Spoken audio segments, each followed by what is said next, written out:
आज हम बात करेंगे मुगल बादशाह शाहजहां की। एक ऐसा नाम जो सुनते ही जहन में शानदार इमारतें आती हैं, लेकिन जिनकी अपनी कहानी एक बहुत ही गहरी त्रासदी में खत्म हुई। और यही तो सबसे बड़ी विडंबना है शाहजहां की कहानी की। देखिए, एक तरफ है प्यार के लिए बनाया गया एक बेजोड़ स्मारक और दूसरी तरफ है एक बेटे के हाथों मिला विश्वासघात। तो सवाल यही उठता है कि आखिर ऐसा कैसे हुआ? कैसे एक साम्राज्य का सबसे महान निर्माता अपनी ही जिंदगी के आखिर में एक कैदी बन गया? आइए इसके पीछे की पूरी कहानी समझते हैं।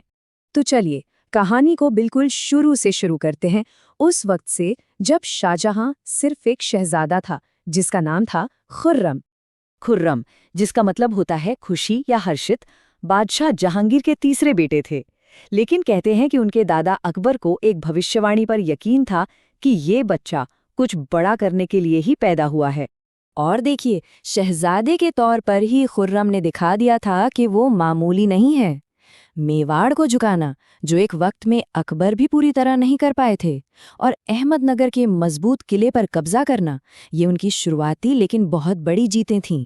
और दक्कन की इसी जीत से खुश होकर उनके पिता जहांगीर ने उन्हें टाइटल दिया शाहजहां, यानी दुनिया का बादशाह। बस यहीं से उनका कद और उनकी प्रतिष्ठा बहुत बढ़ गई। अब जहांगीर की मौत के बाद तख्त के लिए एक पावर स्ट्रगल शुरू हो गया। ऐसा नहीं था कि रास्ता बिल्कुल साफ था। नूरजहां अपने दामाद शहरयार को बादशाह बनाना चाहती थी, लेकिन खुर्रम के ससुर आसफ खान ने बड़ी चालाकी से ये सुनिश्चित किया कि अगला मुगल बादशाह उनका दामाद खुर्रम ही बने। और बादशाह बनते ही शुरू हुआ शाहजहां के दौर का वो हिस्सा जिसे हम मुगल साम्राज्य का स्वर्ण युग या गोल्डन एज के नाम से जानते हैं। ये वो दौर था जब वास्तुकला और संस्कृति अपने चरम पर पहुंचे। ज्यादातर इतिहासकार शाहजहां के दौर को मुगल आर्किटेक्चर का गोल्डन एज कहते हैं, और इसकी वजह भी है। उन्होंने ऐसी ऐसी इमारतें बनवाईं जो आज भी दुनिया को हैरान कर देती हैं। अक्सर लोग शाहजहां को सिर्फ ताजमहल से जोड़ते हैं, लेकिन उनकी देन कहीं ज्यादा है। सोचिए, दिल्ली का लाल किला, जामा मस्जिद, आगरा फोर्ट की मोती मस्जिद, लाहौर के शालीमार गार्डन्स, और हाँ, वो मशहूर मयूर सिंहासन यानी पीकॉक थ्रोन जिस पर कोहिनूर जड़ा था। लेकिन उनकी सबसे मशहूर रचना, उसके पीछे एक बहुत ही गहरी पर्सनल ट्रेजेडी छिपी है।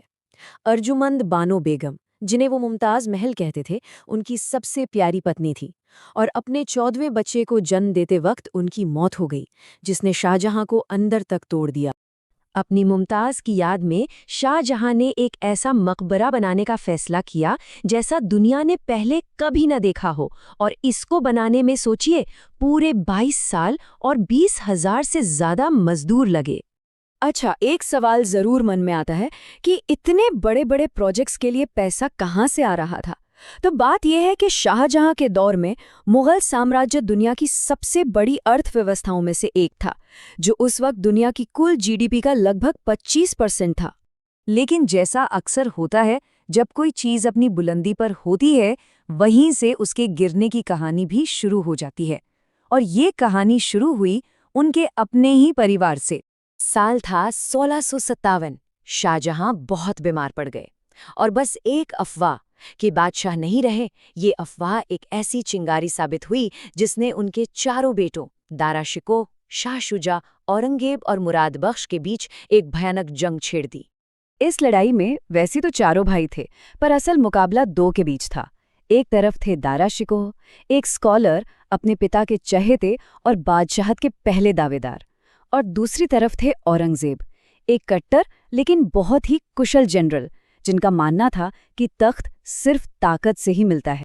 और ये जंग सिर्फ भाइयों की नहीं थी, पूरा शाही परिवार बढ़ चुका था। शाहजहां की बेटियां भी इसमें शामिल थीं। जहां आरा दारा के साथ थीं, तो रोशन आरा ने औरंगजेब का साथ दिया। और फिर शुरू हुई लड़ाइयाँ। धर्मत और सामूगढ़ की लड़ाइयों में औरंगजेब की बेहतर मिलिट्री स्ट्रैटेजी दारा शिकोह की बड़ी सेना पर भारी पड़ गई। इन दो लड़ाइयों ने मुगल साम्राज्य का नसीब हमेशा के लिए तय कर दिया। और इस जीत के साथ ही शाहजहां की जिंदगी का आखिरी और सबसे दर्दनाक पन्ना खुलने वाला था। जीतने के बाद औरंगजेब ने कोई रहम नहीं दिखाया। अपने भाई दारा को इस्लाम का दुश्मन कहकर मरवा दिया, और अपने ही पिता बादशाह शाहजहां को कैद कर लिया, उसी आगरा के किले में। पूरे 8 साल। सोचिए, जिस बादशाह ने दुनिया पर हुकूमत की, उसने अपनी जिंदगी के आखिरी 8 साल एक कैदी की तरह गुजारे। और इस कैद की सबसे बड़ी, सबसे दिल तोड़ने वाली विडंबना क्या थी? उसकी कोठरी की खिड़की से ठीक सामने ताजमहल दिखता था। वो रोज अपनी मोहब्बत की निशानी को देख तो सकते थे, पर उसे छू नहीं सकते थे। ये उनकी शक्ति, उनके प्यार और उनकी बर्बादी की एक लगातार याद थी। और जब 1666 में उनका इंतकाल हुआ, तो बादशाह औरंगजेब अपने पिता के आखिरी सफर में भी शामिल नहीं हुए। उन्हें उनके कुछ वफादार नौकरों ने चुपचाप उनकी मुमताज के बगल में ताजमहल में दफना दिया। तो आखिर में शाहजहां को किस तरह से याद किया जाए? एक ऐसे विजनरी बिल्डर के रूप में जिसने दुनिया को ताजमहल जैसा अजूबा दिया, या एक ऐसे बदनसीब पिता के रूप में जिसे उसकी अपनी ही औलाद ने बर्बाद कर दिया?